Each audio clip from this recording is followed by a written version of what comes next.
Welcome to Global View. Join us on this multi-visual journey around the world. Is going to be behind us. We think we really have crossed a big boundary, and much better days are ahead. And I often say I see the light at the end of the tunnel very strongly.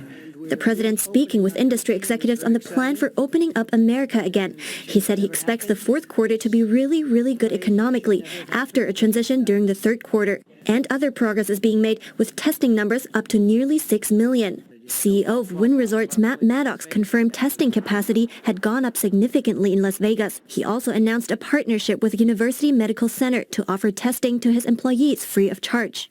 We have seen a real expansion in testing capacity in Las Vegas, so much so that our university hospital is going from a couple hundred tests a day to 10,000 tests a day. They don't have enough people to test. Maddox gave details of plans for opening the Las Vegas Strip, which include thermal cameras at entrances, company-supplied protective gear, and UV technology to disinfect. He said the Strip is ready to start opening in Phase 1 this week. And with things starting to open back up and people starting to move around again, the president, too, is planning to travel. I think I'm going to Arizona next week, and we look forward to that. And I'm going to, I hope, Ohio very soon. And we're going to start to move around. Looks like right now, being able to throw junk into a skip. In Manchester this afternoon, the prospect of a trip to the reopened tip had people queuing to get in. Just can't wait to get rid of the stuff before it piles up anymore. With the green bin at this time of the year, everybody's on lockdown in the garden. It's just full of waste all the time. They need to start emptying them again as soon as possible. At today's government news conference, the focus for the Community Secretary was offering new support for victims of domestic abuse in England. Today I can announce a package of over £76 million in new funding to support the most vulnerable in society during the pandemic. This funding will help charities support survivors of domestic and sexual abuse. The government's proudly talked up the huge expansion in its capacity to test, but the next colossal challenge as restrictions are eased is tracking and tracing new outbreaks so they are contained, including via an app for us to use. Well, Chris joins us now, as you can see, and let's return to that issue then of Boris Johnson giving his first interview since leaving hospital. Yeah, this is an interview in the Sun on Sunday tomorrow, in which, as you were saying, he says that doctors were prepared to announce his death. That's how serious his condition was. He tells the paper he was given litres and litres of oxygen, and then he says, it was a tough old moment, I won't deny it. They had a strategy to deal with a death of Stalin type scenario. I was not in particularly brilliant shape, and I was aware there were contingency plans in place. The doctors had all sorts of arrangements for what to do if things went badly wrong. They gave me a face mask, so I did get litres and litres of oxygen. But as if to prove that Boris Johnson's life only ever happens in primary colours, take a look at this, a picture of Boris Johnson's new baby son, put on Instagram by Carrie, his fiancée, Wilfred Laurie Nicholas Johnson. Wilfred after Boris Johnson's grandfather, Laurie after one of Carrie Simon's grandparents, and Nicholas a tribute to two of the doctors, Dr. Nick Price and Dr. Nick Hart, who, in the words of Carrie, saved Boris's life. Could this golden liquid be an effective treatment against coronavirus? It's not an expensive new drug, but blood plasma, freely given by survivors. Jo's not a regular donor, but she's doing it slightly squeamishly because her whole family got coronavirus. Her husband was ill enough to need hospital treatment. I'm somebody that would not have donated purely because I'm quite terrified of needles and giving blood. But everybody needs to do their bits, and, you know, we're all getting touched by this virus in one way or another, and if this is something that's going to help, then I would urge people to seriously think about doing it. It's not that bad. So far, about 150 people in England have donated plasma, each one hopefully giving enough to treat another person. Every donation is checked to make sure there's a high enough level of antibodies. Now the intensive care consultant running the trial is looking for patients to give that plasma to. So far, he's still waiting, because he's not seeing as many seriously ill people with coronavirus now. The hope is that if this trial works, we will have an effective treatment against coronavirus. The Navy says sailors can return after completing a period of isolation or quarantine and testing negative for the virus twice. The sailors have been ashore in Guam. The returning sailors will replace several hundred left aboard to operate essential functions. The sailors who remained on the ship will now move ashore and wait at least 14 days to make sure they test negative for the virus. Once all of that happens, the Navy hopes to send the ship back out to sea. The banks of the River Seine unusually quiet for a holiday weekend in Paris.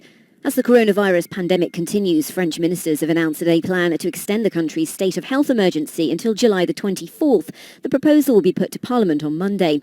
The country is preparing to ease restrictions on May the 11th, following a strict nationwide lockdown, which was imposed on March the 17th. On May the 11th, if the conditions are met, the general rule will be a return to freedom of movement, and the French will no longer have to produce a certificate to go out on the street. However, the wearing of masks will be made compulsory on public transport. The power to issue fines in the context of a state of health emergency will be extended, in particular to public transport agents. Another area of concern is the reopening of schools. The majority will be open on the 11th of May with a maximum of 15 children per class, but some mayors, worried about the possibility of criminal liability in the case of contamination, said reopening would only be gradual or not at all. A Yahoo News White House correspondent apologized to President Trump on Tuesday for his mistake during questioning. Hunter Walker incorrectly claimed that the U.S. had conducted fewer virus tests than South Korea. The Yahoo correspondent addressed his question to the president during a news conference at the Oval Office. Mr. President, overall, South Korea has done 5 times more tests than the U.S. per capita. Why is that? I don't think that's true. That is true, and you said this morning... Shortly after, White House Coronavirus Response Coordinator Dr. Deborah Birx corrected him. As of Tuesday, the U.S. had tested almost 17,000 people for every 1 million residents, whereas South Korea had conducted under 12,000 tests for the same amount of people. Walker later issued an apology to the president on Twitter. Walker admitted he had misread a chart and mixed up the numbers. The president thanked Walker for the apology, saying he appreciated it. Food on the table and some hope. This store run by the clergy in northern Italy is helping some of these men and women who have been out of work for weeks. They've been living through the world's longest and some of the toughest lockdown measures. I come here because I don't know how to cope. I have no savings. I don't earn anything. The situation gets worse and worse. I can't do anything but come here. Things are even worse for some of the 600,000 undocumented, mostly African migrants, who barely found enough work to survive before the outbreak. No food, nothing. I have 3 children with my husband. Nothing. I don't have documents. Document is not good. I need help. Italy has endured the worst of the coronavirus outbreak in Europe, with the highest number of deaths in the region. And now with a fall in the daily number of infections and deaths, the government is allowing factories, construction projects and parks to reopen starting on Monday, putting 4 million people back to work. But with a limited easing of restrictions has come a surge of anger from people, barely coping under the strain of a pandemic and its economic cost.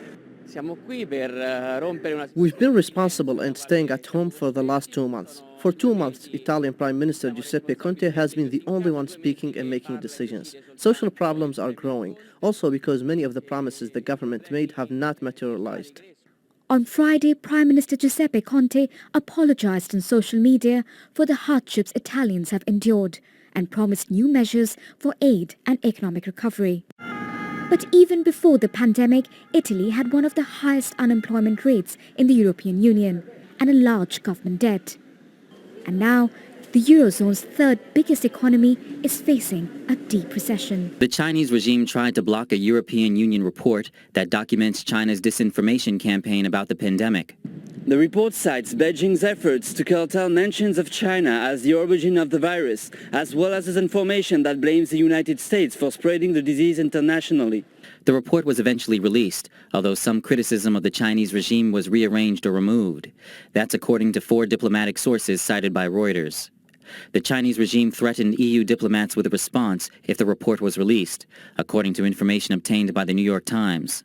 In a letter addressed to the EU's foreign policy chief, Josep Borrell, 57 members of parliament asked for a formal explanation on what has said that this isn't the first time the Chinese regime has tried to put pressure on EU diplomats for its own purposes. Said last month that Europe needed to defend itself in the global battle of narratives over the CCP virus. There were dawn raids at several mosque associations across Germany on Thursday, which police believe are closely linked to Hezbollah. The early morning raids came as Germany banned all Hezbollah activity on its soil and designated the Iran-backed group a terrorist organisation. It's a much-anticipated step urged by Israel and the United States. The move means that Hezbollah symbols are banned at gatherings and in publications and the media. The Interior Ministry said the heavily armed Shiite Islamist group's assets can now be confiscated. But as it's a foreign organisation, it's not possible to ban or dissolve the group. Security officials believe more than 1,000 people in Germany are part of what they describe as Hezbollah's extremist wing. Israel's foreign minister described the move as a very important one and a valuable and significant step in the global fight against terrorism. The American Jewish Committee also hailed it as a landmark decision. Germany's Interior Ministry said Hezbollah calls for the violent elimination of the State of Israel and questions the right of the State of Israel to exist. Previously, Berlin had distinguished between Hezbollah's political arm and its military units, which have fought alongside President Bashar al-Assad's army in Syria. People cashed their checks while staying at home and avoiding a trip to the bank during the virus pandemic. PayPal is waiving the fee for stimulus checks until May 31st. You have to take photos of the front and back of your check through the PayPal app to access the cash. PayPal then reviews it for approval. You can keep the money in your PayPal account or transfer it to any bank account linked to your PayPal account. Governor Gavin Newsom plans to shut all parks and beaches in the state starting Friday. Newsom's plan comes after thousands of residents took to the beaches in Orange and Ventura counties last weekend. The memo was sent to the authorities to give them time to prepare. Earlier this week, Newsom blasted beachgoers, saying the virus doesn't take the weekends off.